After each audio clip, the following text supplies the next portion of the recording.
पंढरपूरमध्ये स्थानिक नागरिकांसाठी स्वतंत्र दर्शन रांगेच्या मागणीने जोर धरला आहे. समाजसेवक गणेश अंकुशराव यांनी मंदिर समितीला थेट इशारा दिला आहे की शिर्डी आणि तुळजापूरप्रमाणे पंढरपूरसाठी स्वतंत्र दर्शन व्यवस्था तातडीने सुरू करावी. पंढरपूर गुढीपाडव्याच्या दिवशी मंदिरात मोठी गर्दी झाली होती. यावेळी VIP दर्शन सुरू असताना स्थानिक भाविकांना मात्र रांगेत तिष्ठत उभे असल्याचे दिसून आले. या प्रकरणाचा व्हिडिओ काढत अंकुशराव यांनी नाराजी व्यक्त केली.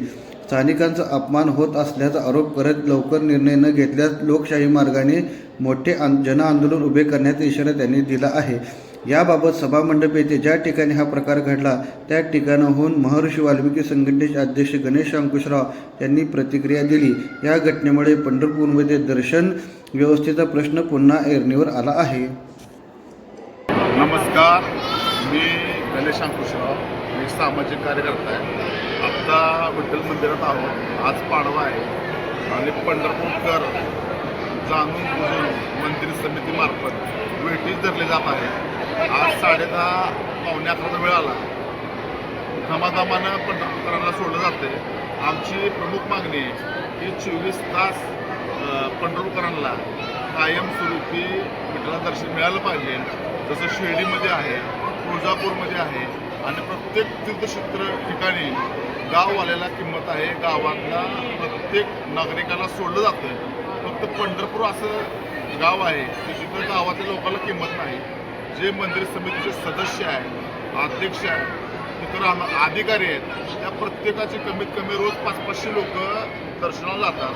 पण जाणून बुजून पंढरपूरकरांवर मंदिर समिती अन्याय करते. पंढरपूरकरांचा अधिकार असताना पंढरपूरकरांना जाणून बुजून वेटीस धरलं जातं. सणावाराला सुद्धा या भाविकांना पंढरपुरातील जाणून बुजून ताटकं ठेवलं जातं. पण हे करून मंदिर समितीला काय मिळवायचं आहे आणि पंढरपूरकरांवरचा जो अन्याय चाललेला आहे तो अन्याय लवकरात लवकर मंदिर समितीने नाही थांबवला. मंदिर समितीनं पंढरपूरकरांसाठी 24 तास दर्शनाची सोय नाही केली तर आम्हाला महर्षी वाल्मिकी संघाच्या वतीनं मंदिर समितीच्या विरोधामध्ये तीव्र आंदोलन करावं लागेल. आम्हाला पंढरपूरकरांसाठी आंदोलन करावं लागेल. पूर्ण पंढरपूरकर घेऊन आणि पूर्ण वारकरी संप्रदाय घेऊन पंढरपुरातला आम्हाला आंदोलन करावं लागेल. कारण मंदिर समिती जाणून बुजून पंढरपूरकरांचा अपमान करते असं माझं वैयक्तिक मत आहे. त्यामुळं ह्या पोस्टची गंभीर दखल नाही घेतली तर आम्हाला लोकशाही मार्गाने आत घुसावं लागेल.